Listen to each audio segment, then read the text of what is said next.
Hello friends, mission IAS में आपका स्वागत है। आज हम विजन आईएएस की 6 और 7 दिसंबर वाले डेली करंट अफेयर्स डिस्कस करेंगे। तो पहला आर्टिकल बेसिकली चाइना ने न्यूक्लियर पावर्ड आर्टिफिशियल सन को ऑन कर दिया है पहली दफा। ये nuclear powered artificial sun basically है क्या? ये न्यूक्लियर रिएक्टर ही है जिसका नाम HL2M tokamak nuclear fission reactor है और इसी को हम आर्टिफिशियल सन का नाम दिए हैं because of enormous heat and power it produces.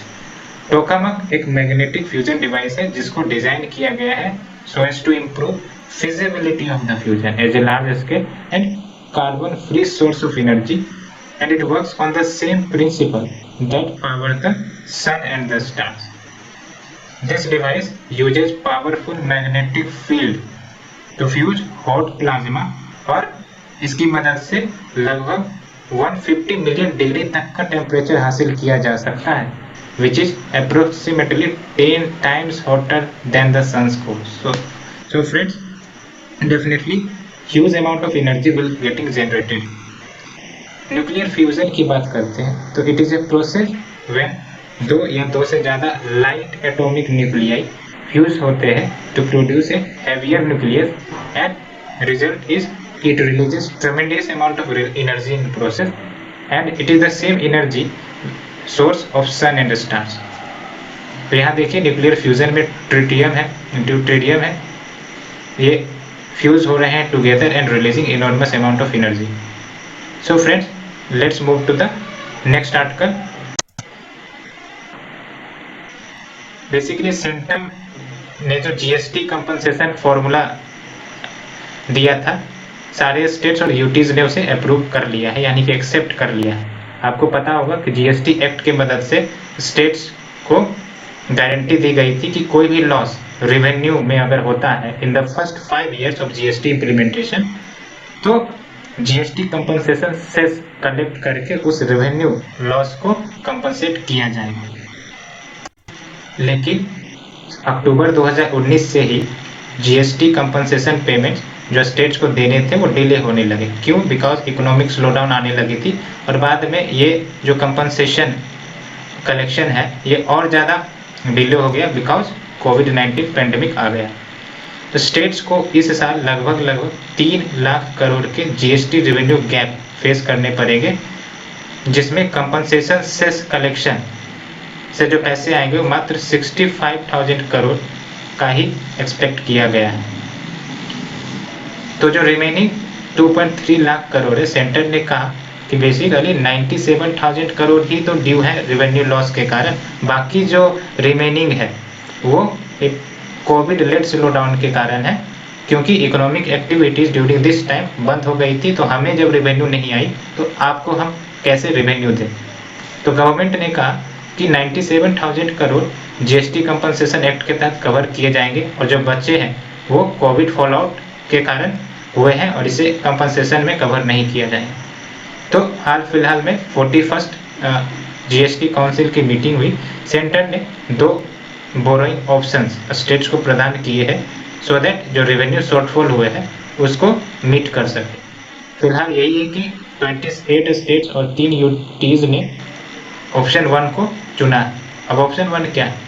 Option 1 basically states को एक प्रकार से स्पेशल विंडो प्रदान की जाएगी which will be coordinated by ministry of finance, जिसके तहत स्टेट्स जो है बोरो कर सकते हैं लगभग 97,000 करोड़ वाया इशूइंग डेब्ट या फिर बॉन्ड्स। खास बात यह है कि जो इंटरेस्ट है इस बोरोइंग का वो जीएसटी कंपनसेशन सेस से ही पे किया जाएगा और ट्रांजिशन पीरियड जब ओवर हो जाएंगे तो प्रिंसिपल और इंटरेस्ट भी इसी कंपनसेशन सेस से पे किए जा सकेंगे, लेकिन सेस को और पे पीरियड के लिए एक्सटेंड किया जाएगा जब तक कंपनसेशन पूरा नहीं हो पाता, जब तक प्रिंसिपल और इंटरेस्ट रिकवर नहीं कर लिए जाते। तो दूसरा ऑप्शन क्या है? दूसरा ऑप्शन के तहत बेसिकली स्टेट चाहे तो इंटायर कंपनसेशन शॉर्टफॉल को बोरो कर सकती है, जिसमें कोविड इम्पैक्ट पोर्शन वाला भी है थ्रू इश्यू ऑफ मार्केट डेब्ट, और इसमें स्टेट्स को प्रिंसिपल जीएसटी कंपनसेशन सेस से ही पे करने होंगे, लेकिन जो इंटरेस्ट होंगे वो स्टेट्स को अपने खुद के रिसोर्सेज से पे करने होंगे। तो चलिए फिर तीसरे आर्टिकल की तरफ मूव करते हैं। Basically wild life institute of India के जो एक्सपर्ट्स हैं उन्होंने साइट्स को एवेल्युएट कर लिया है और वो साइट्स मध्य प्रदेश में खोजे गए हैं सो दैट अफ्रीकन चीता का री इंट्रोडक्शन हो सके। आपको पता होगा कि जो चीता है वो भारत से एक्सटिंक्ट हो गया था 1952 में। एक्सपर्ट्स ने बेस्ट हैबिटेट आइडेंटिफाई किए हैं based on prey base safety and topography के ऊपर। तो जो शॉर्ट लिस्टेड साइट्स है इसमें कूनो पालपुर सेंचुरी है, नौरातेही सेंचुरी है, गांधी सागर सेंचुरी है और माधव नेशनल पार्क है। IUCN स्टेटस की बात करें तो हमारे वर्ल्ड में दो प्रकार के चीता देखने को मिलते हैं। पहला अफ्रीकन चीता, इसका IUCN स्टेटस वल्नरेबल है और दूसरा है एशियाटिक चीता, इसका IUCN स्टेटस क्रिटिकल इंडेंजर्ड है। ये बात याद रखिएगा कि एशियाटिक चीता बहुत ही ज़्यादा स्ट्रॉन्गर और फास्टर होते हैं अफ्रीकन चीता से, और एशियाटिक चीता सिर्फ और सिर्फ ईरान में मिलता है, जबकि अफ्रीकन चीता विल्ड मतलब अफ्रीका के जंगलों में मिलता है। 2010 में सेंट्रल गवर्नमेंट का एक एक्सपर्ट पैनल गठन किया गया था जिन्होंने रिकमेंड किया कि जो कूनो पालपुर है, वेलवदर नेशनल पार्क जो गुजरात में और ताल चप्पार सेंचुरी जो राजस्थान में, वहां पर चीता को री इंट्रोड्यूस किया जा सके। उसमें से भी कूनो पालपुर जो थे प्रिफर्ड लोकेशन थे, but it was the same location that is Kuno Palpur जहां MP गवर्नमेंट ने डिसाइड किया था कि एशियाटिक लायंस को रखा जा सकेगा।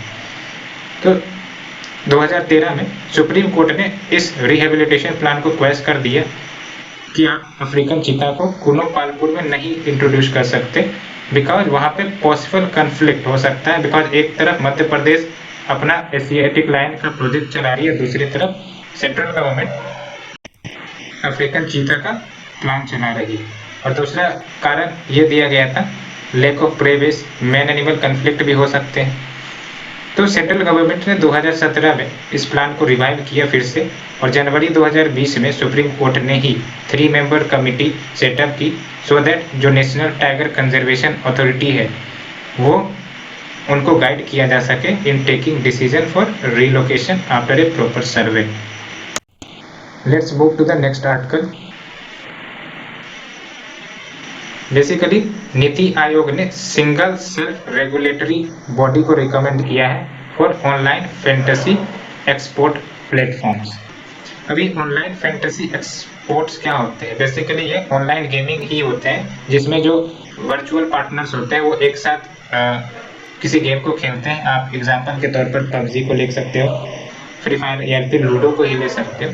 तो नीति आयोग ने ये जो रिकमेंडेशन दिए हैं वो बेसिकली एक ड्राफ्ट के माध्यम से दिए थे जिसका टाइटल है guiding principles for the uniform national level regulation of online fantasy exports platform in India, no need to remember it. इसमें क्या कहा कि नंबर ऑफ यूजर्स जो OFSP गेमिंग में पार्टिसिपेट कर रहे हैं 2016 में ये 2 मिलियन यानी कि 20 लाख थे, जो दिसंबर 2019 में 90 मिलियन हो गए हैं।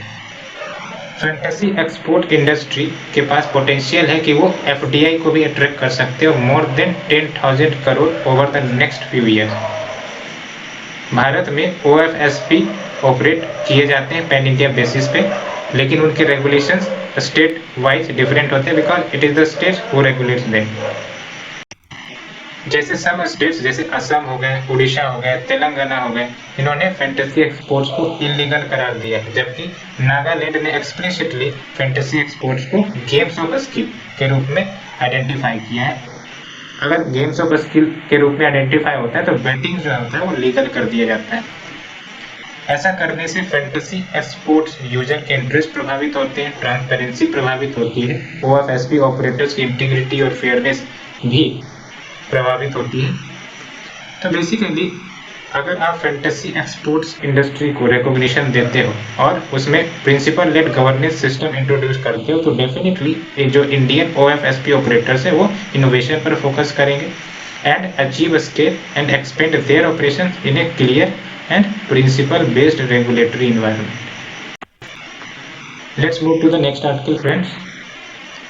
Basically recently 6th India CLMV यानी कि कंबोडिया, लाओस, म्यांमार और वियतनाम बिजनेस कॉन्क्लेव हुआ इस कॉन्क्लेव को Confederation of Indian Industry along with ministry of commerce and industry ने ऑर्गेनाइज किया था, basically to enhance regional cooperation with a focused inclusion of की players from this region. India ने CLMV जो देश है उनको इनवाइट किया है इस कॉन्क्लेव के माध्यम से कि वो इंटरनेशनल सोलर अलायंस को ज्वाइन करे, साथ ही साथ रिजाइलेंट सप्लाई चेन इनिशिएटिव को भी ज्वाइन करे। अब भारत के लिए CLMV कंट्रीज का क्या इंपॉर्टेंस है? तो पहली बात तो ये कि ये जो CLMV देश है वो नॉर्थ ईस्टर्न स्टेट्स के प्रोक्सिमिटी बहुत ही नज़दीक में लाई करते हैं। आप देख सकते हो कि यहाँ इंडिया है और यहाँ म्यांमार है, लाओस है, वियतनाम है, कंबोडिया है। So easier access to Asian markets. साथ ही साथ सेवरल आर्कोलॉजिकल साइट डिस्कवर किए गए इन देशों में, जिसके तहत सिग्निफिकेंट हिस्टोरिकल और कल्चरल लिंकेजेस हमें देखने को मिलते हैं। CLV कंट्रीज हाल फिलहाल में high rates of economic growth देखने को मिल रहा है, साथ ही साथ मैक्रो लेवल पर इकोनॉमिक स्टेबिलिटी उनके देशों में भी देखने को मिल रही है और इम्पोर्टेंट डेस्टिनेशंस बन गए हैं ये FDI फ्लोज के लिए। चीप लेबर और open trade policy and liberal FDI policy regimes ने भी एक प्रकार से भारत के लिए सिग्निफिकेंट अपॉर्चुनिटीज खोल रखे हैं। तो CLMV के साथ भारत कॉपरेशन को इम्प्रूव और प्रमोट करने के लिए क्या इनिशिएटिव्स अब तक लिया है? For example India CLMV business conclave, साथ ही साथ मेकोंग गंगा कोऑपरेशन इनिशिएटिव्स, साथ ही साथ trilateral highway Kaladan multi modal transit project को भी इनिशिएट किया गया कनेक्टिविटी इंप्रूव करने के लिए। प्रोजेक्ट डेवलपमेंट फंड जो कि इंडिया ने ही इनिशिएट किए हैं so that investment private Indian sector के द्वारा मोबिलाइज किया जा सके इन CLMV रीजन। इंडिया ने रिस्टोरेशन और प्रिजर्वेशन ऑफ हेरिटेज साइट्स का भी काम संभाला है, जैसे ता प्रोहम एंड प्री बिहार टेम्पल जो कि कंबोडिया में, बत फोहू लाओस में है, माई सेन टेम्पल वियतनाम में और आनंदा टेम्पल म्यांमार में। तो प्रीलिम्स के लिए इंपॉर्टेंट नहीं है। तो friends let's move to the next article. अब कुछ चुटपुटिया न्यूज़ की बात करते हैं। पहला, आयुष एक्सपोर्ट प्रमोशन काउंसिल, इसे सेटअप किया गया है मिनिस्ट्री ऑफ कॉमर्स और industry along with ministry of AYUSH की मदद से, सो दैट आयुष एक्सपोर्ट्स को बूस्ट किया जा सके। दोनों मिनिस्ट्रीज एक साथ वर्क करेंगी to facilitate more exports of AYUSH products by standardising their harmonise system code used for global trade. ये बात याद रखिएगा कि जो ब्यूरो ऑफ इंडियन स्टैंडर्ड्स है वो मदद करेगा इंटरनेशनल स्टैंडर्ड्स डेवलप करने में आयुष प्रोडक्ट्स और सर्विसेज के लिए। बेसिकली बहुत सारे प्रोडक्ट्स हमारे इसलिए एक्सपोर्ट नहीं हो पाते क्योंकि इंटरनेशनल स्टैंडर्ड्स की कमी देखने को मिलती है। सो अगर इंटरनेशनल स्टैंडर्ड्स के आधार पर अगर प्रोडक्ट्स बनाए जाते हैं तो डेफिनेटली जो हमारे प्रोडक्ट्स हैं उनको मोर एक्सपोर्ट किया जा सकेगा।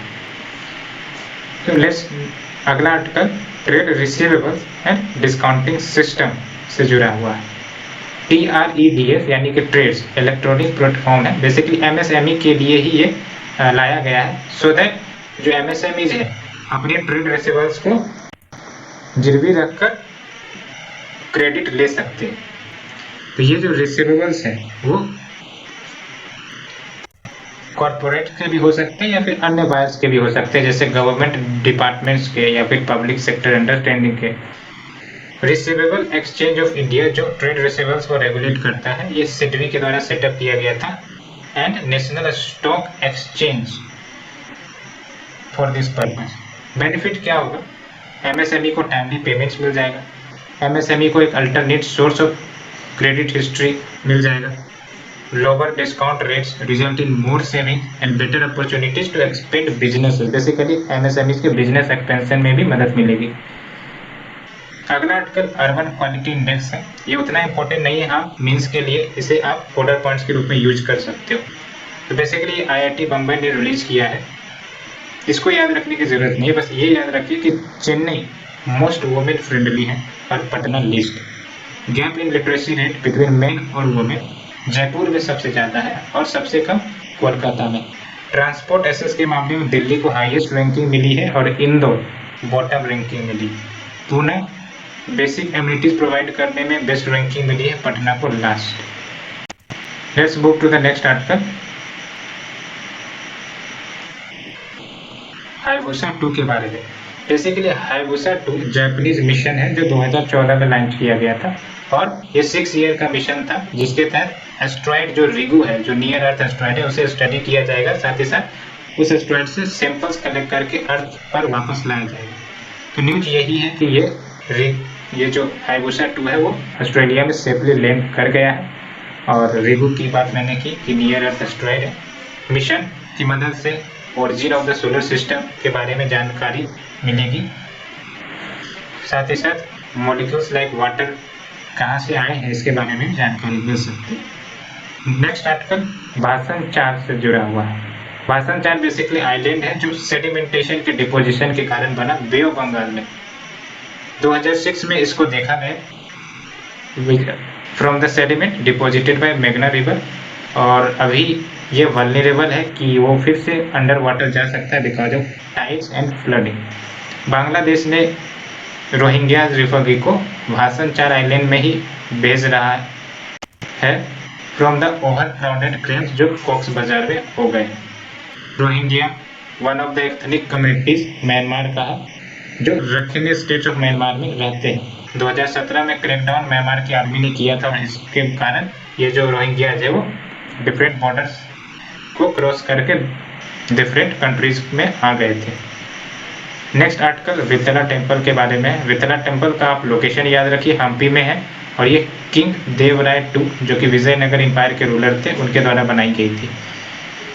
इस टेम्पल को रेनोवेट भी किया गया था। Reign of Krishnadevaraya temple lord Vitthala को डेडिकेटेड है which is an avatar of lord Vishnu and it is located in north eastern part of Hampi near the bank of Tungabhadra river. तो याद रखिएगा तुंगभद्रा रिवर जो है वो विथला टेम्पल के नियर क्लोज मतलब फ्लो करती है। इसका अगर स्टाइल देखें, आर्किटेक्चर देखें तो वो ड्रेविडियन स्टाइल है और कुछ फीचर्स की बात करें तो इम्प्रेसिव पिलर्ड हॉल्स हैं एंड स्टोन चैरियट्स हैं। Next article Ranthambore tiger reserve के बारे में। यह सवाई माधोपुर डिस्ट्रिक्ट ऑफ राजस्थान में सिचुएटेड है which is at a junction of Aravalli and Vindhyan hill ranges.